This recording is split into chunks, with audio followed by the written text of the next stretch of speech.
जय हिंद दोस्तों। आज हम बिहार दरोगा का सीट लगाते हैं। देखिए, उससे पहले आप लोग से छोटा सा रिक्वेस्ट है कि जो भी न्यू स्टूडेंट इस चैनल पर पहली बार आए हैं, चैनल को जरूर सब्सक्राइब कर दें, वीडियो को लाइक करते हैं। आइए क्वेश्चन नंबर 1 देखते हैं। काफ़ी अच्छा क्वेश्चन है। क्वेश्चन नंबर 1 देखिए, निम्नलिखित कथनों पर विचार कीजिए। पहला कथन क्या है? पहला कथन है, राजा की देवीय उत्पत्ति का सिद्धांत तैत्तिरीय ब्राह्मण ग्रंथ में मिलता है। दूसरा कथन है, सर्वप्रथम शतपथ ब्राह्मण में पुनर्जन्म सिद्धांत का उल्लेख मिलता है।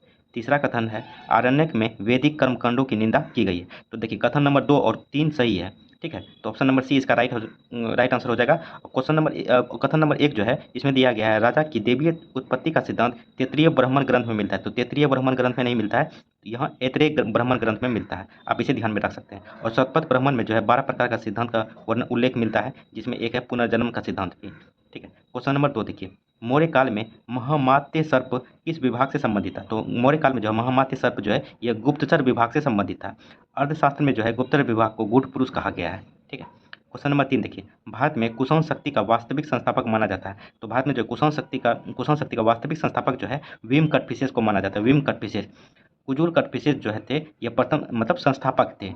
उसके बाद जो है वासुदेव जो थे, ये कुषाण वंश के अंतिम शासक थे। और कनिष्क जो थे, ये कुषाण वंश के महान शासक थे, जिन्होंने रेशम मार्ग बनाया था। क्वेश्चन नंबर 4 देखिए, चंद्रगुप्त द्वितीय की द्वितीय राजधानी कौन थी? तो चंद्रगुप्त द्वितीय की द्वितीय राजधानी जो थी उज्जैनी थी, और पहली राजधानी जो थी पाटलिपुत्र थी। और उसके बाद मथुरा जो थी था, जो गुप्त काल में सूती वस्त्रों का प्रमुख केंद्र हुआ करता था।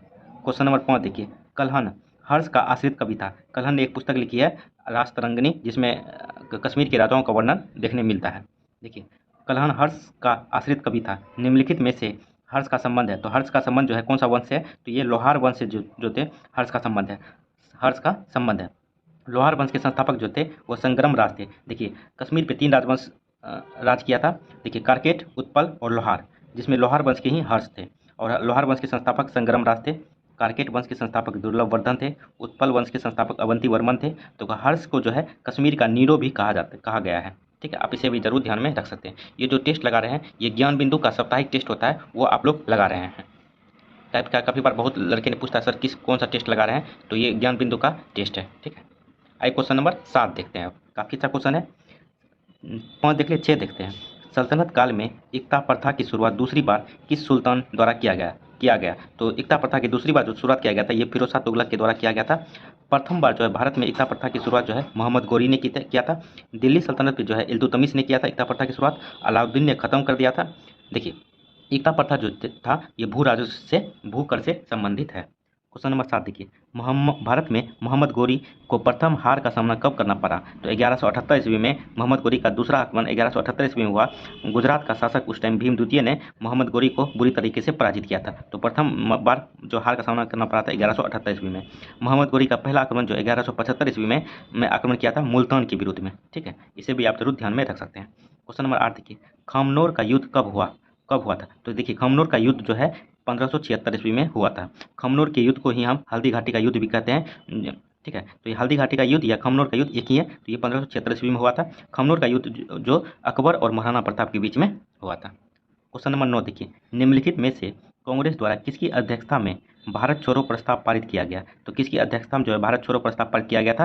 8 अगस्त 1942 ईस्वी को प्रस्ताव पारित किया गया था, और 9 अगस्त 1942 ईस्वी से भारत छोड़ो आंदोलन की शुरुआत हो गई थी। तो किसके अध्यक्षता में जो है भारत छोड़ो आंदोलन प्रस्ताव पारित किया गया था? तो अब्दुल कलाम आज़ाद के नेतृत्व में, अध्यक्षता में जो हुआ था अधिवेशन मुंबई के ग्वालियर टैंक में। जो भारत छोड़ो आंदोलन जो चलाया गया था, ये क्रिप्स मिशन की विफलता के कारण जो है महात्मा गांधी ने भारत छोड़ो आंदोलन को चलाया था।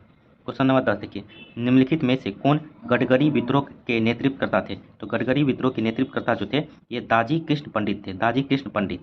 ठीक है, देखिए बाकी ऑप्शन देख लीजिए। चक्र बिसोई जो है खोंड विद्रोह के नेतृत्वकर्ता थे। बुद्धो भगत ये कोल विद्रोह के नेतृत्वकर्ता थे। गोमधर कुंवर ये अहोम विद्रोह के नेतृत्वकर्ता थे। आइए क्वेश्चन नंबर 11 देखते हैं। देखिए, वर्धा शिक्षा योजना 1937 के प्रारूपकर्ता थे। तो वर्धा शिक्षा योजना 1937 के प्रारूपकर्ता जो थे, ये जाकिर हुसैन थे। इसको तैयार, वर्धा शिक्षा योजना को तैयार जो है महात्मा गांधी ने किया था। वर्धा शिक्षा योजना जो संबंधित है, ये मुख्य रूप से हस्त उत्पादक से संबंधित है। आप इसे भी जरूर ध्यान में रख सकते हैं। आइए क्वेश्चन नंबर 12 देखते हैं। देखिए क्वेश्चन नंबर 12, देखिए क्वेश्चन नंबर 12, कुप्रशासन के आधार पर मैसूर, कुर्ग एवं कछार की रियासतों का विलय ब्रिटिश साम्राज्य में किया गया। तो किसके शासनकाल में किया गया था? तो लॉर्ड विलियम बेंटिंक के समय में जो है कुप्रशासन के आधार पर जो है मैसूर, कुर्ग एवं कछार को जो है विलय कर दिया गया था ब्रिटिश साम्राज्य में, लॉर्ड विलियम बेंटिंक के समय में। देखिए कुछ ऑप्शन है, उसके अनुसार भी कुछ जान लीजिए। देखिए लॉर्ड डलहौजी, इसके समय में जो है हड़प नीति या डॉक्टर ऑफ लॉपलेंस इसे इसी के समय में लाया गया था, चलाया था। देखिए लॉर्ड एलिनबरो के समय में एक प्रमुख बात हुई थी, रविवार की छुट्टी इसी के समय में 1843 ईस्वी से प्रारंभ हुआ था। लॉर्ड ऑकलैंड के समय में याद रखिएगा जीटी रोड का मरम्मत किया गया था। देखिए question number 13, 1857 the great revolt नामक पुस्तक के लेखक हैं। तो 1857 द ग्रेट रिवोल्ट पुस्तक के लेखक जो है ये अशोक मेहता है, अशोक मेहता। देखिए बीडी सावरकर के द्वारा भी एक पुस्तक लिखा गया था, आप इसे भी ध्यान में रख सकते हैं, द इंडियन ऑफ इंडिपेंडेंस 1857, ये बीडी सावरकर के द्वारा लिखा गया था। उसके बाद सर सैयद अहमद खां के द्वारा जो है एक पुस्तक लिखा गया था, आप इसे दिमाग में रख सकते हैं, 1857 से रिलेटेड है, the college of the Indian revolt. The college of the Indian revolt जो है यह सर सैयद अहमद खां के द्वारा लिखा गया था। देखिए आर.सी. मजूमदार के द्वारा भी एक पुस्तक लिखा गया था जो है द सिपाही म्यूटिनी एवं रिवोल्ट ऑफ, ये भी 1857 से ही रिलेटेड है पुस्तक। आइए क्वेश्चन नंबर 14 देखते हैं। काकोरी कांड में अभियुक्तों के बचाव हेतु समिति के अध्यक्ष बनाए गए थे। तो काकोरी कांड जो हुआ था इसके बचाव हेतु अध्यक्ष बनाए गए थे, तो गोविंद वल्लभ पंत को बनाए गए थे। गोविंद वल्लभ, इसमें 3 सदस्य थे, गोविंद वल्लभ पंत जो थे ये अध्यक्ष थे, बाकी मोहनलाल सक्सेना और उसके बाद R.M. बहादुर जी, ये भी दोनों सदस्य थे, 3 सदस्य थे, मोहनलाल सक्सेना और R.M. बहादुर जी। उसके बाद इसके अध्यक्ष जो थे गोविंद वल्लभ पंत। देखिए जगत नारायण मुल्ला जो थे ये ब्रिटिश की तरफ से केस लड़ रहे थे। क्वेश्चन नंबर 15 देखिए, निम्नलिखित में से असत्य विकल्प को चुने। तो असत्य विकल्प को चुनना है। देखिए ऑप्शन नंबर 1 ही असत्य है। देखिए स्वदेश मित्रम दिया है दादा भाई नौरोजी। देखिए स्वदेश मित्रम जो चलाया था ये एस अय्यर ने चलाया था, दादा भाई नौरोजी के द्वारा चलाया गया था। रक्त गुप्तार, याद रखिएगा, रक्त गुप्तार जो है दादा भाई नौरोजी के द्वारा चलाया गया था। देखिए ट्रिवन दयाल सिंह मजेठिया के द्वारा चलाया गया था। हिंदू G.S. अय्यर एवं वीर राघवचार्य। समाचार दर्पण विलियम केरी, ये सब समाचार पत्र है किनके द्वारा चलाया गया था वो बता। समाचार दर्पण विलियम केरी के द्वारा चलाया गया था, जो गलत था उसको सही करके बता दिए। क्वेश्चन नंबर अब आइए 16 देखते हैं। देखिए कुडप्पा संरचना का सर्वाधिक विस्तार किस राज्य में है? तो कुडप्पा संरचना का सर्वाधिक विस्तार जो है ये आंध्र प्रदेश में देखने के लिए मिलता है। कुडप्पा संरचना जो है इसमें चूना पत्थर की बहुलता हमको देखने के लिए मिलता है। देखिए धारवाड़ चट्टान का विस्तार जो है कर्नाटक क्षेत्र में, कर्नाटक राज्य में देखने के लिए मिलता है। क्वेश्चन नंबर 16 देखिए। आइए क्वेश्चन नंबर 17 देखते हैं। टोटल 100 क्वेश्चन करवाएंगे, इसलिए थोड़ा बहुत आपको डिस्कशन भी करवा देते हैं क्वेश्चनों का। आइए क्वेश्चन नंबर 17 देखते हैं। देखिए मोलेसिस बेसिन अवस्थित है। तो मोलेसिस बेसिन जो है ये मिजोरम में स्थित है, मिजोरम में, याद रखिएगा। क्वेश्चन नंबर 18 देखिए, खुरदंगला दर्रा अवस्थित है। तो खुरदंगला दर्रा जो है ये लद्दाख में स्थित है, और भी दर्रा जो है लद्दाख में स्थित है, आप इसे ध्यान में रख सकते हैं। देखिए काराकोरम, देपसांगला, लानकला, चंगला, जाराला, ये सभी जो है लद्दाख में स्थित है। जम्मू कश्मीर में एक दर्रा है, आप ध्यान में रख सकते हैं, बुर्जिला दर्रा जो है जम्मू कश्मीर में स्थित है। उसके बाद उत्तराखंड में याद रख सकते हैं मना, नीति, लिपुलेख दर्रा, ये 3 दर्रा जो है उत्तराखंड में स्थित है, आप इसे भी ध्यान में रख सकते हैं। जब आपको इसका PDF मिलेगा तो आप एक बार ध्यान से जरूर इसको देख लीजिएगा। PDF जो है आपको मेरे टेलीग्राम चैनल पे मिलेगा, टेलीग्राम का लिंक आपको डिस्क्रिप्शन बॉक्स में मिल जाएगा, वहाँ से जुड़िए टेलीग्राम पे, तो आपको इसका PDF मिल जाएगा।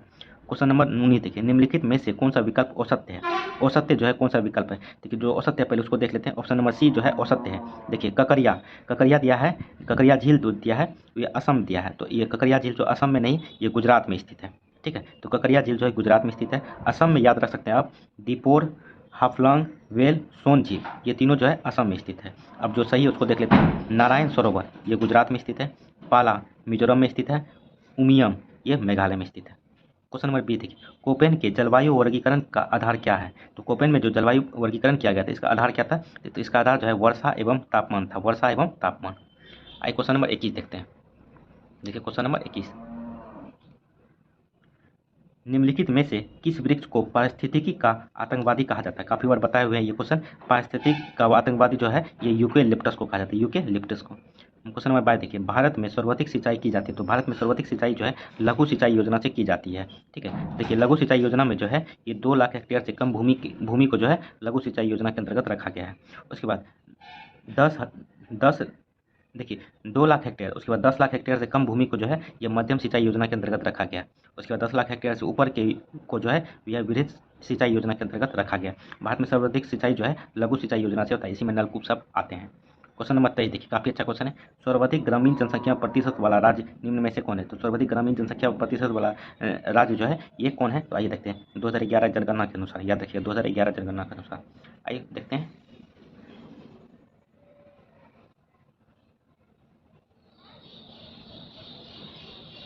सर्वाधिक ग्रामीण जनसंख्या जो है 2011 की जनगणना के अनुसार हिमाचल प्रदेश में सर्वाधिक ग्रामीण जनसंख्या है, जिसमें 90% लोग जो है ग्रामीण जनसंख्या पे है। बाकी ऑप्शन देख लेते हैं। देखिए उसके बाद जो बिहार है, बिहार में जो है 88.7% जो लोग ग्रामीण में निवास करते हैं। असम में जो है 85.9%। उड़ीसा में जो है 83.3%। क्वेश्चन नंबर 24 देखिए, वंसदा राष्ट्रीय उद्यान किस राज्य में है? तो वंसदा राष्ट्रीय उद्यान जो है ये गुजरात में पड़ता है, गुजरात में। क्वेश्चन नंबर 25 देखिए, लाखर जनजाति किस राज्य में निवास करते हैं? तो लाखर जनजाति जो है ये मिजोरम में निवास करते हैं, मिजोरम में। क्वेश्चन नंबर 26 देखिए, गणगौर लोक नृत्य का संबंध किस राज्य से है? तो गणगौर लोक नृत्य का संबंध जो है ये राजस्थान से है। क्वेश्चन नंबर 27 देखिए, सुरमा घाटी तेल क्षेत्र अवस्थित है? तो सुरमा घाटी तेल क्षेत्र जो है ये असम में स्थित है। असम में और भी है, डिगबोई और नहरकटिया, ये दोनों जो है असम में ही स्थित है। उसके बाद गुजरात में याद रख सकते हैं, सानंद और लुनेज तेल क्षेत्र जो है ये गुजरात में स्थित है। महाराष्ट्र में याद रख सकते हैं, बसीन और पन्ना, ये दोनों तेल क्षेत्र जो है महाराष्ट्र में स्थित है। राजस्थान में याद रख सकते हैं, बाड़मेर और बीकानेर जो है राजस्थान में स्थित है। क्वेश्चन नंबर 28 देखिए, चुटक परियोजना किस नदी पर है? तो चुटक परियोजना जो है ये सीरू नदी पे, सीरू नदी पे। आइए क्वेश्चन नंबर 29 देखते हैं आप। देखिए क्वेश्चन नंबर 29, पर्वत निर्माण के विभिन्न सिद्धांत के संदर्भ में निम्नलिखित में से कौन सा विकल्प औसत है? तो पर्वत निर्माण के संबंध में कौन सा विकल्प जो है औसत है? जो पहले औसत है उसको देख लेते हैं। देखिए ऑप्शन नंबर सी जो है औसत है, दिया है महाद्वीपीय विस्थापन।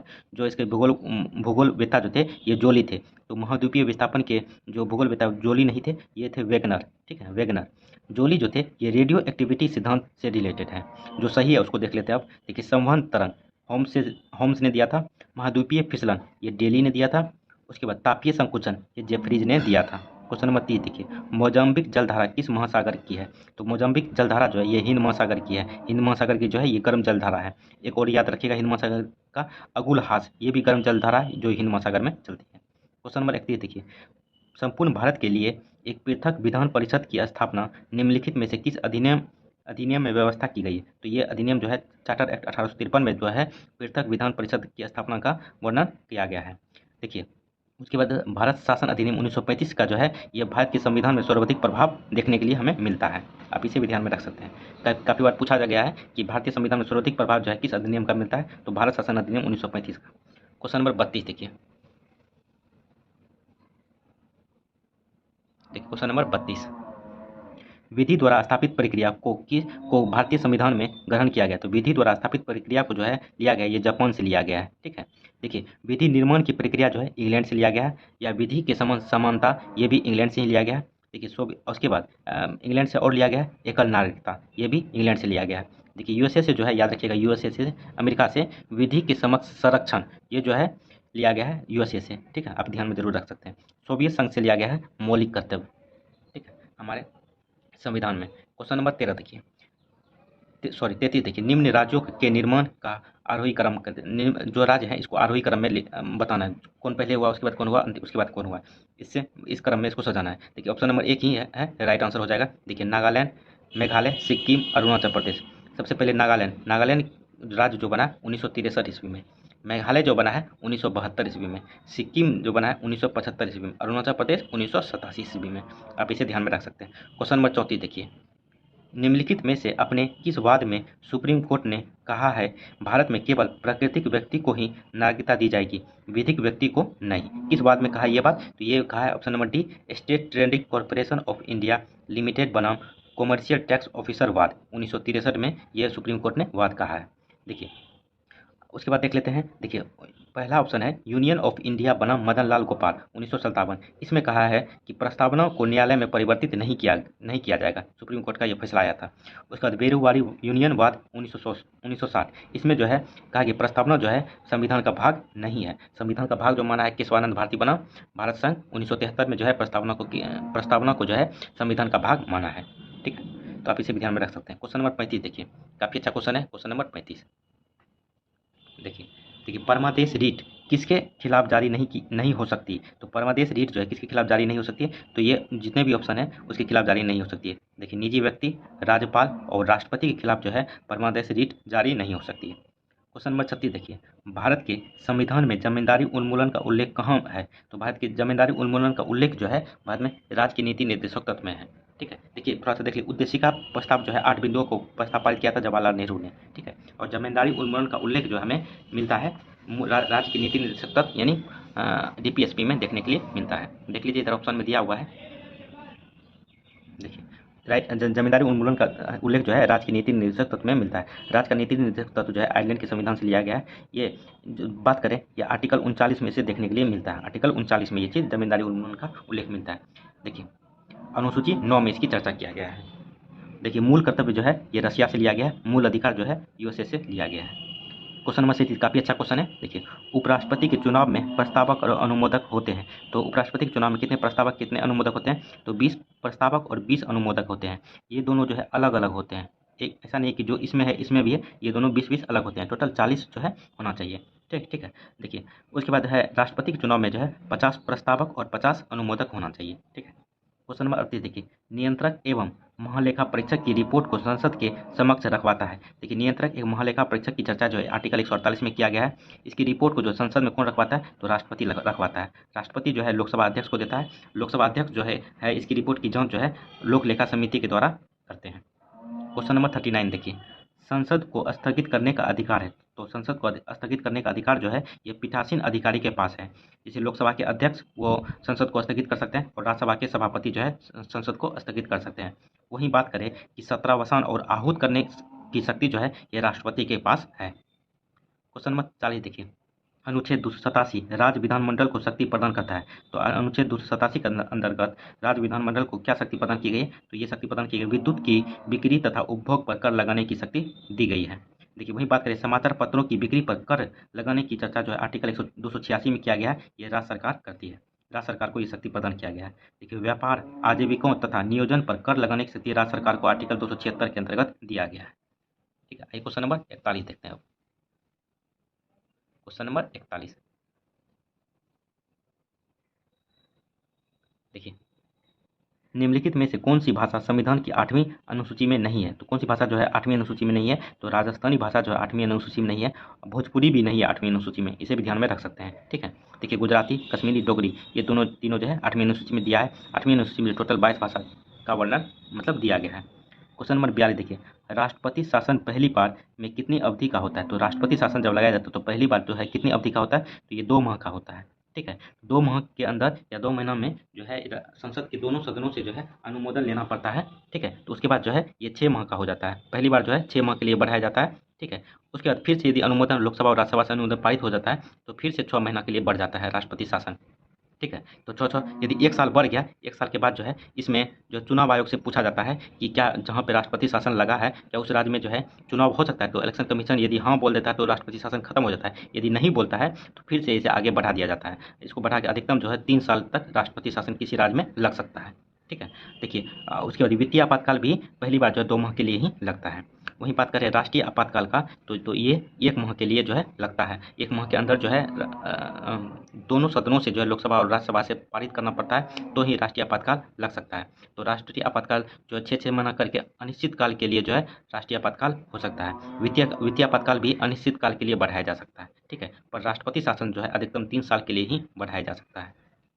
देखिए, क्वेश्चन नंबर 43 देखिए, राष्ट्रपति शासन जो है आर्टिकल 356 में है, राष्ट्रीय आपातकाल 352 में है, वित्तीय आपातकाल जो है 360 में है। आप इसे भी ध्यान में रख सकते हैं।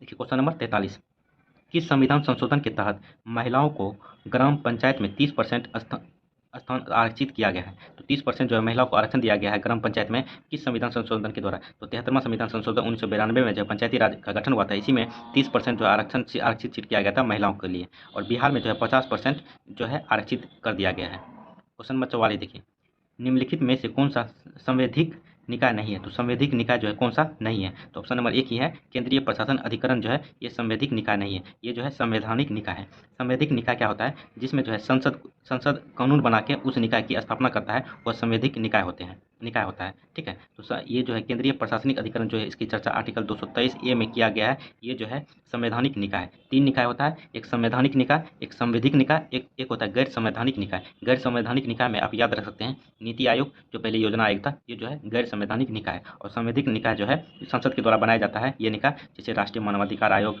राष्ट्रीय महिला आयोग, राष्ट्रीय अल्पसंख्यक आयोग। इन तीनों की चर्चा जो है हमारे संविधान में नहीं है, संसद के द्वारा बनाया गया है। ये जो संसद के द्वारा बनाया जाता है उसे संवैधानिक निकाय है। ठीक, क्वेश्चन नंबर 45 देखते हैं। देखिए क्वेश्चन नंबर 45, यदि आप लोग को वीडियो अच्छा लग रहा है तो चैनल को जरूर सब्सक्राइब कर दें। देखिए, राज्य विधान परिषद में राज्यपाल द्वारा साहित्य, कला, विज्ञान एवं समाज सेवा मनोनीत होते हैं। तो राज्य विधान परिषद में जो है राज्यपाल जो है साहित्य, कला, विज्ञान और समाज सेवा क्षेत्र से कितने सदस्य को मनोनीत करते हैं? तो 1/6 सदस्य को जो मनोनीत करते हैं। राज्य विधान परिषद के बारे में हम एक वीडियो बनाए हुए थे, इसमें सारा चीज़ हम समझाए हुए थे, फिर भी इसमें हम आपको मोटा मोटी समझा देते हैं। ठीक है, देखिए 1/3 सदस्य जो है ये विधानसभा के सदस्य के द्वारा चुने जाते हैं विधान परिषद में। 1/12 सदस्य जो है अध्यापक के द्वारा, जो हायर एजुकेशन में होते हैं उनके द्वारा, और 1/12 सदस्य ही स्नातक के छात्र के द्वारा ही चुने जाते हैं। ये दोनों अलग अलग चुने जाते हैं। ठीक है, और 1/10 सदस्य जो है विधान परिषद का कोरम है, यदि इतना सदस्य उपस्थित है तो ही विधान परिषद चलेगा। क्वेश्चन नंबर 46 देखिए, जब लिफ्ट एक समान वेग से ऊपर या नीचे जाए तो व्यक्ति का भार में क्या परिवर्तन होगा? तो एक समान वेग से ऊपर और नीचे आएगा तो व्यक्ति का जो भार होता है यह अपरिवर्तित रहता है, अपरिवर्तित रहता है। यदि ए वेग से एक्सेलरेशन ए से ऊपर या नीचे जाएगा, यदि ऊपर जाएगा तो भार बढ़ा हुआ महसूस होगा, नीचे आएगा तो भार घटा हुआ महसूस होगा। क्वेश्चन नंबर 47 देखते हैं। प्रत्यक्षता सीमा के अंदर किसी वस्तु में उत्पन्न विकृति उस पर लगाए गए प्रतिबल के समानुपाती होता है, यह नियम है। तो यह नियम किसका है? तो यह हुक का नियम है, हुक का नियम। ठीक है, उसके बाद केपलर का नियम है, ग्रहों की गति के नियम जो है केपलर के द्वारा दिया गया था। देखिए क्वेश्चन नंबर 48 दिया है कि तरल पदार्थ का अपेक्षित घनत्व मापा जाता है। तो तरल पदार्थ का अपेक्षित घनत्व जो है यह हाइड्रोमीटर के द्वारा मापा जाता है, हाइड्रोमीटर। देखिए अपेक्षित आर्द्रता जो है, अपेक्षित आर्द्रता ये जो है हाइग्रोमीटर के द्वारा मापा जाता है, हाइग्रोमीटर के द्वारा। बैरोमीटर के द्वारा जो है ये वायुमंडलीय दाब मापा जाता है। ठीक है, क्वेश्चन नंबर 49 देखिए, ध्वनि पर ताप का क्या प्रभाव पड़ता है? ध्वनि का ताप पर क्या प्रभाव पड़ता है? ध्वनि का ताप पर जो है ताप बढ़ने से जो है ध्वनि का चाल भी बढ़ता है। ठीक है, तो आइए इधर देखिए, यहाँ पे चाल घट जाती है, चाल अपरिवर्तित रहती है। आगे आगे ऑप्शन देखते हैं, नेक्स्ट पेज में है। देखिए चाल जो है बढ़ जाता है, तो 1 डिग्री सेल्सियस यदि तापमान बढ़ेगा तो 0.61 मीटर पर सेकेंड जो है ध्वनि का चाल बढ़ जाता है। ठीक है, यदि ताप बढ़ने से ध्वनि का चाल भी बढ़ जाता है, 1 डिग्री सेल्सियस बढ़ने पे 0.61 मीटर बढ़ जाता है।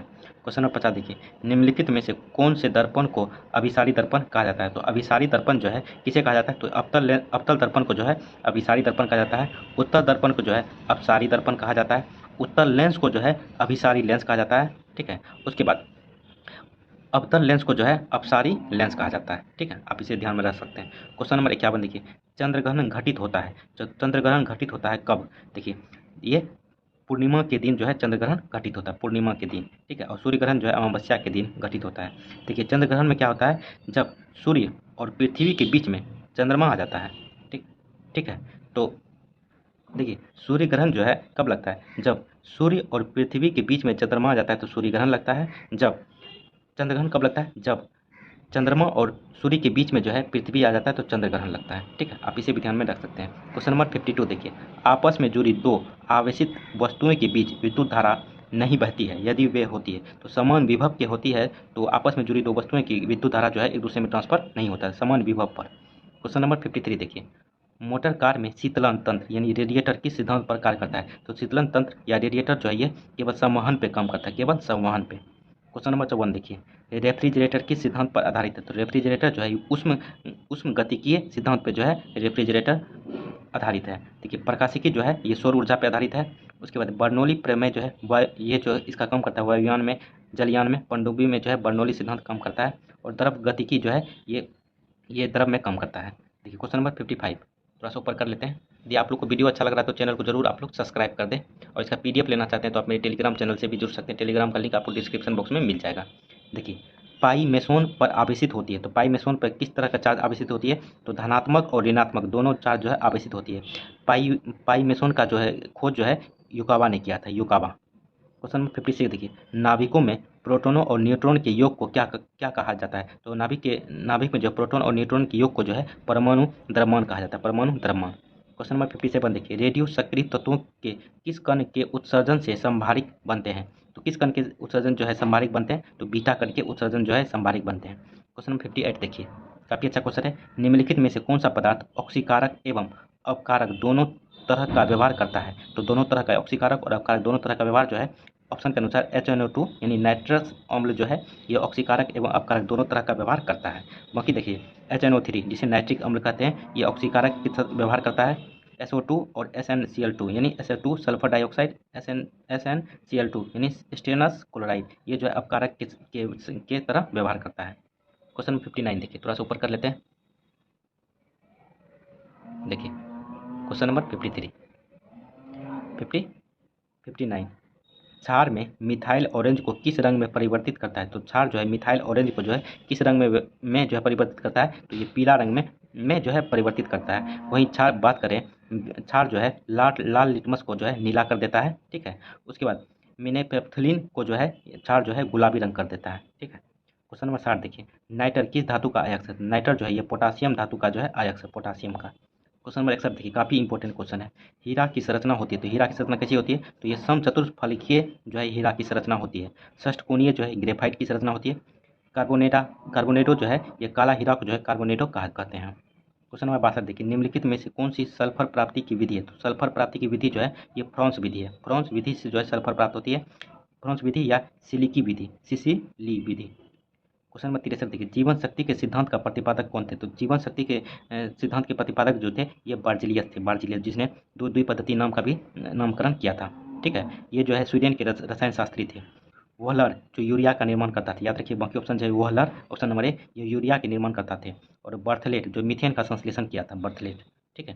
क्वेश्चन नंबर 63 देखिए, अब आइए 64 देखते हैं।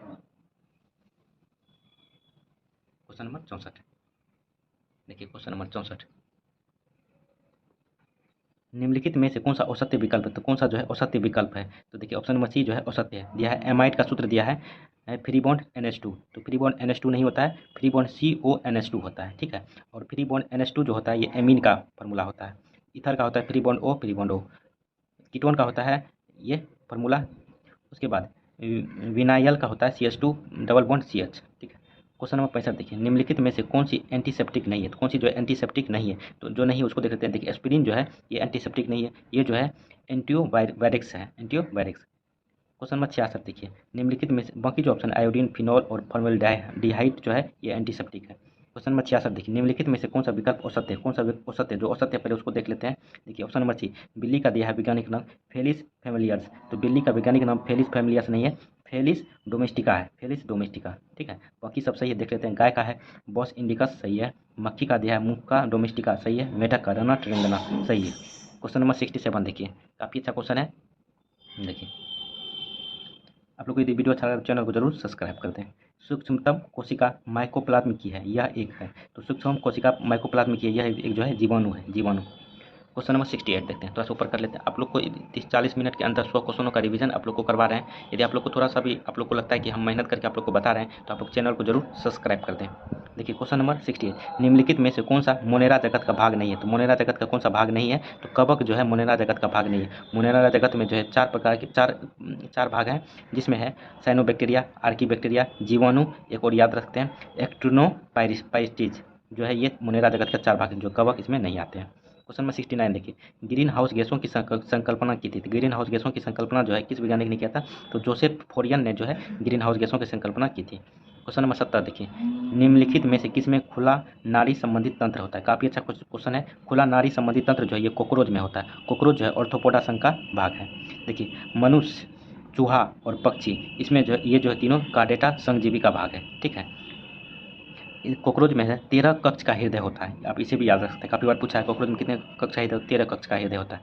क्वेश्चन नंबर 71 देखिए, निम्नलिखित में से कौन सा संयोजक उत्तक नहीं है? संयोजक उत्तक जो है नहीं है। तो कंकाल पोषी जो है पेशी, ये संयोजक उत्तक नहीं है। बाकी अस्थि, उपास्थि और रक्त, ये तीनों जो है संयोजक उत्तक है। क्वेश्चन नंबर 72 देखिए, लौह की कमी के कारण कौन सा रोग होता है? तो लौह की कमी कारण जो है ये रक्त लपता होता है, रक्ताल्पता, ठीक है। उसके बाद देखिए बेरी जो है विटामिन बी की कमी से होता है। क्वैसी-योरकर बीमारी जो है ये प्रोटीन की कमी से होता है। क्वेश्चन नंबर 73 देखिए, हमारे शरीर में कुल कितनी मांसपेशियां हैं? तो हमारे शरीर में जो है टोटल 639 मांसपेशियां, 639। क्वेश्चन नंबर 74 देखिए, योगतम की उत्तरजीविता का प्रतिपादन किया। तो योगतम की उत्तरजीविता का प्रतिपादन जो है डार्विन ने किया था, डार्विन। क्वेश्चन नंबर 75 देखिए, थोड़ा सा ऊपर कर लेते हैं। यदि आप लोग को वीडियो अच्छा लग रहा है तो चैनल को जरूर सब्सक्राइब कर दें। क्वेश्चन नंबर 75 देखिए, निम्नलिखित में कौन सा वास्तविक मछली है? तो वास्तविक मछली जो है डॉग फिश है। डॉग फिश जो है ये ऑप्शन के अनुसार ये जो है वास्तविक में जो है मछली है। बाकी jelly fish, silver fish, star fish, ये तीनों जो है इकाइनोडर्मेटा संघजीव का भाग है। क्वेश्चन नंबर 76 देखिए, निम्नलिखित में कौन सा विकल्प औसत है? जो कौन सा औसत है? जो औसत है पहले उसी को देख लेते हैं। देखिए ऑप्शन नंबर 6 दिया है, अध्यक्ष भारतीय कंट्रोल बोर्ड का अध्यक्ष जो है सौरभ गांगुली दिया है। तो सौरभ गांगुली नहीं है, अभी जो है रोजर बिन्नी बन गया है, तो ये गलत था। बाकी सब सही है, सही देख लेते हैं। अध्यक्ष अंतर्राष्ट्रीय भारोत्तोलन महासंघ का अध्यक्ष जो है मोहम्मद जलूद है। अध्यक्ष अंतर्राष्ट्रीय हॉकी महासंघ का अध्यक्ष जो है सैफ अहमद है। उसके महानिदेशक भारतीय खेल प्राधिकरण के अध्यक्ष जो है नीलम कपूर है। क्वेश्चन नंबर 77 देखिए, यहाँ से जो है करंट का भी क्वेश्चन स्टार्ट होता है। आपको इसमें करंट का भी क्वेश्चन दिया हुआ है। देखिए, हाल ही के दिनों में पर्यावरण एवं वन मंत्री भूपेंद्र यादव ने वन स्थिति रिपोर्ट 2021 जारी किया। यह कौन सा संस्करण है? इसका कौन सा संस्करण है ये? तो ये 17वीं संस्करण था, 17वीं। क्वेश्चन नंबर 78 देखिए, डोल उत्सव 2022 का आयोजन किस राज्य में किया गया? तो डोल उत्सव 2022 का आयोजन जो ये पश्चिम बंगाल में किया गया था, पश्चिम बंगाल में। क्वेश्चन नंबर 78 देखिए। आइए क्वेश्चन नंबर 79 देखते हैं। देखिए क्वेश्चन नंबर, यदि आपको इसका पीडीएफ चाहिए तो आप मेरे टेलीग्राम चैनल से जुड़ सकते हैं। टेलीग्राम का लिंक आपको मेरी डिस्क्रिप्शन बॉक्स में मिल जाएगा। देखिए, हाल ही के दिनों में यूएनडीपी की सद्भावना दूत कौन बनी है? तो यूएनडीपी की सद्भावना दूत जो बनी है ये बनी है पद्मा लक्ष्मी। करंट का क्वेश्चन है, पद्मा लक्ष्मी जो है यूएनडीपी की सद्भावना दूत बनी है। ठीक है। देखिए, सौम्या स्वामीनाथन ये जो है डब्ल्यूएच का मुख्य वैज्ञानिक के रूप में मतलब नियुक्त किया गया है। उसके बाद है देखिए अंशुला कांत, ये जो है विश्व बैंक का एसएफओ बनी है। क्वेश्चन नंबर 80 देखिए, 48वां G7 शिखर सम्मेलन की अध्यक्षता की गई। तो 48वां G7 शिखर की सम्मेलन की अध्यक्षता जो है जर्मनी के द्वारा किया गया था 2022 ईस्वी में। ठीक है। उसके बाद 49वां जो है जापान के द्वारा किया गया था 2023 ईस्वी में। और 47वां जो है ब्रिटेन के द्वारा किया गया था 2021 ईस्वी में। देखिए क्वेश्चन नंबर 81, हाल ही के दिनों में भारत का पहला यूरो ग्रीन ब्रांड कौन सी कंपनी द्वारा जारी किया गया? तो ये यूरो ग्रीन ब्रांड जो है कौन सी कंपनी के द्वारा जारी किया गया था? तो ये पावर फाइनेंस कॉर्पोरेशन लिमिटेड के द्वारा जो है यूरो ग्रीन ब्रांड द्वारा मतलब जारी किया था। क्वेश्चन नंबर 82, भारत की पहली तैरती हुई मिसाइल परीक्षण रेंज का नाम है। तो पहली तैरती हुई मिसाइल परीक्षण का नाम जो है आईएनएस अन्वेषण है, आईएनएस अन्वेष। ठीक है। क्वेश्चन नंबर 83 देखते हैं। देखिए क्वेश्चन नंबर 83, हाल ही के दिनों में कौन सा देश अपने दूसरे सैन्य उपग्रह नूर 2 का परीक्षण किया? तो नूर 2 का जो है दूसरा परीक्षण जो है ईरान ने किया है, ईरान। हाल ही के दिनों में घाटियाना द्विस्वर्ण नामक केकड़े की नई प्रजाति का खोज किस राज्य में की गई? तो नई प्रजाति केकड़े की नई प्रजाति की खोज जो है ये कर्नाटक में किया गया है, कर्नाटक में। क्वेश्चन नंबर 50 देखिए, विश्व साहित्य शिक्षक पुरस्कार 2022 किसे प्रदान किया गया? तो विश्व साहित्य शिक्षण पुरस्कार 2022 जो है ये प्रोफेसर अरुण कुमार झा को प्रदान किया गया। ये जो है बिहार के ही रहने वाले हैं, बिहार के मधुबनी जिले से। ठीक है। उसके बाद देखिए, एंजेलो मार्कोल को जो है जर्मनी के चांसलर थी, इसको यूनेस्को ने शांति पुरस्कार 2022 से सम्मानित किया है। उसके वहीं बात करें, डॉक्टर सतीश कुमार राय को जो है दिनकर राष्ट्रीय सम्मान से सम्मानित किया गया 2022 ईस्वी में। उसके बाद डॉक्टर स्वाति पीरामल को जो है ये फ्रांस का सर्वोच्च पुरस्कार इनको मिला हुआ है। क्वेश्चन नंबर 86 देखिए, फार्मूला 1 में सिंगापुर ग्रैंड प्रिक्स 2022 के विजेता कौन है? तो सिंगापुर ग्रैंड प्रिक्स 2022 के विजेता जो है सर्जियो पेरेज है, सर्जियो पेरेज। उसके बाद जॉर्ज एसेल जो है ब्राजीलियाई ग्रैंड प्रिक्स 2022 के विजेता है। ठीक है। उसके बाद मैक्स वर्स्टाप्पन ये जो है डच ग्रैंड प्रिक्स 2022 के विजेता हैं। जब आपको पीडीएफ मिलेगा तो एक बार आप जरूर ध्यान से इसको पढ़ लीजिएगा। ठीक है। क्योंकि यहाँ बता रहे हैं वहाँ पे आपको आइडिया लग जाएगा कि सर ने यहाँ पे ये चीज़ बताए थे। क्वेश्चन नंबर 87 देखते हैं आप। देखिए देख लीजिए 86 देख लीजिए। 87 गांधी के हत्यारे the making of Nathuram Godse नामक पुस्तक के लेखक कौन है? तो गांधी के हत्यारे the making of Nathuram Godse नामक पुस्तक के लेखक जो है ये धर्मेंद्र झा है, धर्मेंद्र झा। देखिए थॉमस मैथ्यू द्वारा एक पुस्तक लिखा गया था रतन एंड टाटा, ये थॉमस मैथ्यू द्वारा लिखा गया है।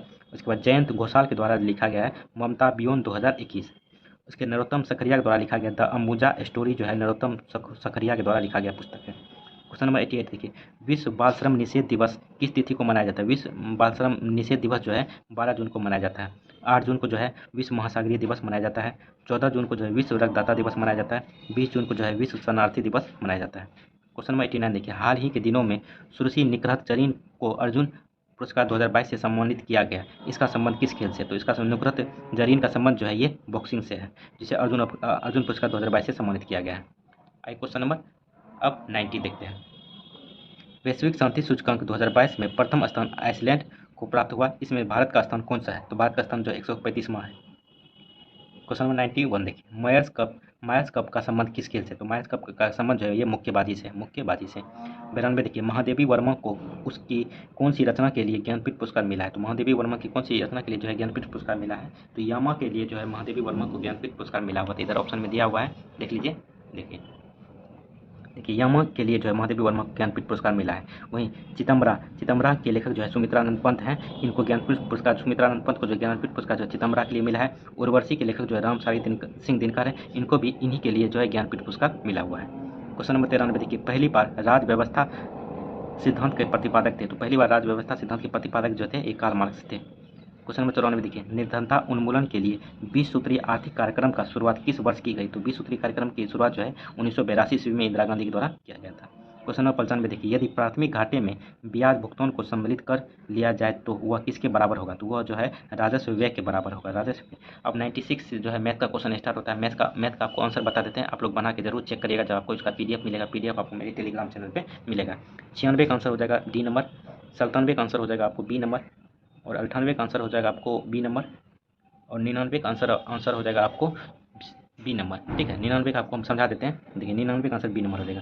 देखिए इसमें दिया है, उस पासे का चयन कीजिए जिसे दी गई सीट को रेखाओं पर जोड़कर बनाया जा सकता है। ठीक है, तो इसको जो है इसमें कौन सा है जो इसको मोड़ के जो है बनाया जा सकता है? देखिए यहाँ पे आप जानते हैं कि 2 का उल्टा जो है 4 होता है। ठीक है, और 2 और 4 एक में नहीं रह सकता है। ठीक है, उसके बाद 1 का उल्टा जो है आपको 6 हो जाएगा। ठीक है, 1 का उल्टा 6, उसका 3 का उल्टा 5 हो जाएगा। ठीक है, तो देखिए 2 जो है 2 और 4 एक में नहीं रह सकता है। देखिए इसमें क्या है 2 6 4, देखिए 2 और 4 एक में है तो ये गलत हो गया। उसके बाद 1 और 1 3 5, देखिए 3 और 5 एक में नहीं रह सकता है। ठीक है, तो 3 और 5 इनमें दिया तो ये गलत हो गया। उसके बाद देखिए 2 1 5, देखिए 2 1 5 ये हो सकता है। ठीक है, उसके बाद आगे देख लीजिए 2 3 5, देखिए 3 और 5 एक में है तो ये नहीं होगा। तो ऑप्शन नंबर B में केवल C। ठीक है, तो केवल C हो जाएगा। देखिए 100 नंबर, देखिए इसका आंसर हो जाएगा आपको G नंबर। ठीक है, आप इसे बना के जरूर चेक करिएगा। जब आपको PDF मिलेगा, इसका PDF आपको मेरे टेलीग्राम चैनल पर मिलेगा। टेलीग्राम का लिंक आपको डिस्क्रिप्शन बॉक्स में मिलेगा। चलिए कैसा लगा वीडियो कमेंट करके जरूर बताएं। चैनल को अभी तक सब्सक्राइब नहीं किया, चैनल को जरूर सब्सक्राइब कर दें। टेलीग्राम पर जुड़े, टेलीग्राम का लिंक डिस्क्रिप्शन बॉक्स में दिया हुआ है। चलिए थैंक यू दोस्तों, जय हिंद।